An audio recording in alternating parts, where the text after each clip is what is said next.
नारियल पानी वाले दिखेंगे और चलते चलते काशी हिंदू विश्वविद्यालय दिखे तो समझ लीजिए कि कदमेश्वर पड़ाव की मंजिल दूर नहीं और ये आप कदमेश्वर मंदिर पहुंच चुके हैं। कदमेश्वर मंदिर कंडवा नाम के स्थान पर है। हम लोग रात को लेट पहुंचे थे तो सीधा निकल जाते, पर यात्रा के कपड़े और हाथ में बैग लेकर चलते देख लोग समझ गए कि हम परिक्रमा में हैं, तो बता दिया कि आगे मत जाएं और दाएं मुड़ जाएं, वहाँ पे कुंड होगा, कुंड के पास में ही मंदिर है। तो ये था पहला पड़ाव जो 3 कोस का था। एक कोस 3.2 किलोमीटर का होता है, यानी लगभग 9.6 किलोमीटर का। 12वीं शताब्दी में बनाया गया था यह मंदिर, राजा गढ़वाल ने बनवाया था। कदम ऋषि की ये तपोभूमि रही है। यहाँ उन्होंने 60,000 साल तक तपस्या की थी। आप आकर एक माला तो कर ही सकते हैं, या कम से कम पूरा वीडियो तो देख ही सकते हैं। शिवलिंग यहाँ पर त्रेता युग में कदमेश्वर ऋषि ने स्थापित किया था। शिव जी के आंसुओं से बना था ये सरोवर, इसीलिए इसे बिंदु सरोवर भी कहते हैं। तो यहाँ पर स्नान करना ना भूलें, स्नान करके ही मंदिर में जाएं और पूजा करें। अगर आप पैदल यात्रा रात में कर रहे हों तो स्नान नहीं कर पाएंगे, तो रात को पहुँचें तो सुबह स्नान करके ही संकल्प लें जो आपको हर पड़ाव में लेना है, और आखिरी पड़ाव में संकल्प छुड़वाना है। हम भी पहले दिन यहीं रुके क्योंकि ये पड़ाव कम किलोमीटर का था। दूसरा पड़ाव आता है भीमा चंडी पर। वहाँ पहुँचने से पहले एक जगह है मेन रोड पर, जहाँ एक पत्थर पर दूसरे पत्थर रखकर मन्नत मांगने की, मनोकामना मांगने की महिमा है। और एक जगह है जहाँ पंचकोशी का बोर्ड भी लगा है, तो गलती से वहाँ ना घुस जाएं। सिर्फ यहीं पर थोड़ा बहुत पता करते रहें ताकि कोई उल्टा रास्ता ना पकड़ लें। मूल नास्तिक की तरह नहा नहीं सकते तो कम से कम महादेव के बिंदुओं से प्रकट हुए सरोवर में तो छींटे तो जरूर ले, आचमन तो कर ही सकते हैं। और एक पीपल का वृक्ष है और बगल में वट वृक्ष है, यानी पूजा करने का जो उचित माहौल होता है वह सब कुछ उपलब्ध है। जय हिंद। पवित्र अधिक मास में श्रावण मास का जो दिव्य संयोग 19 साल के बाद आया है, उनमें हम सभी यात्रा का प्रथम पड़ाव पर आ चुके हैं। यह है कदमेश्वर महादेव। आप देख सकते हैं साक्षात विशाल शिवलिंग है। भक्तों को अन्न संतुष्टि का अनुभव हो रहा है। पंचकोशी यात्रा का प्रथम दिन, प्रथम पड़ाव करदम आ चुके हैं, कदमेश्वर महादेव। कल हम सभी निकलेंगे भीम चंडी के लिए, जो कि यहाँ से 11 किलोमीटर दूर है, और उसका अगला पड़ाव रामेश्वर रहेगा। इस बीच में अष्टभुजा देवी मिलेंगी। जय हिंद, जय भारत, वंदे मातरम। यह मौका बहुत ही खास है। कहा जाता है महादेव स्वयं इस पंचक्रोशी यात्रा को प्रतिदिन करते हैं। इसी समझिए इनका कितना विशाल महत्व है।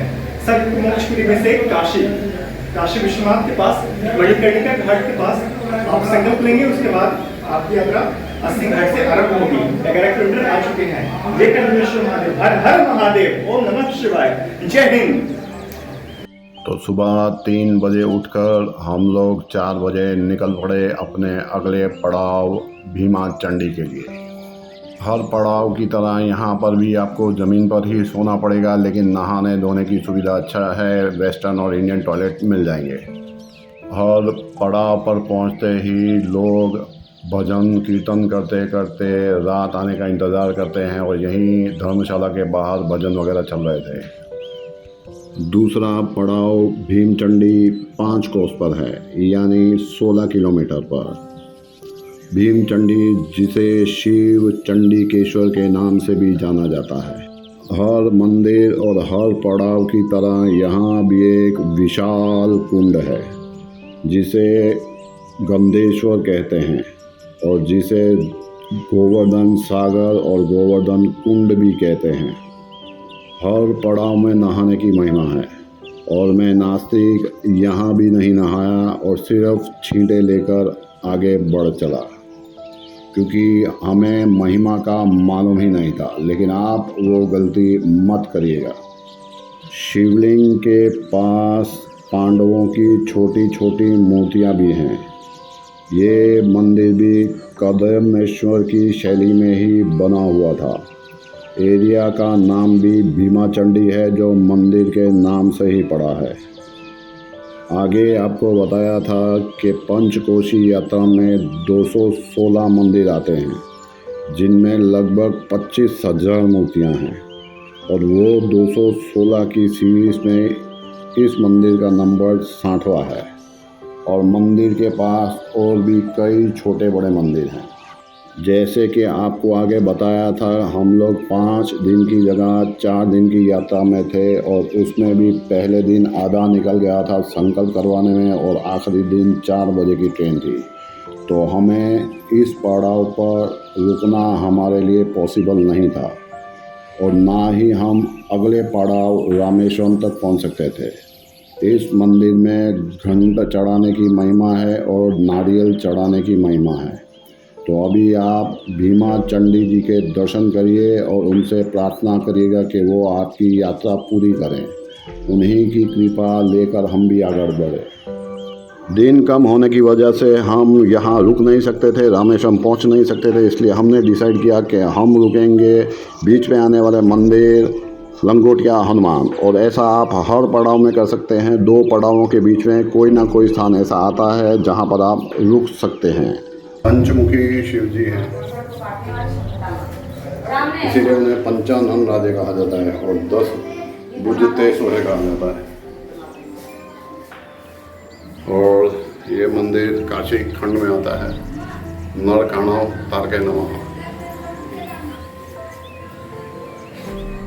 रवि रक्ताक्ष गंधर्वाय नमः। गंधर्व भवन के तीर्थ की है, नारद मुनि। अच्छा, नारद जी हैं, कुंदर लोग के हैं। ये भीम चंडी विनायक काशिक खंड के 56वां बरस है। अच्छा, हाँ, 56 गणेश मुझ पर सवार है।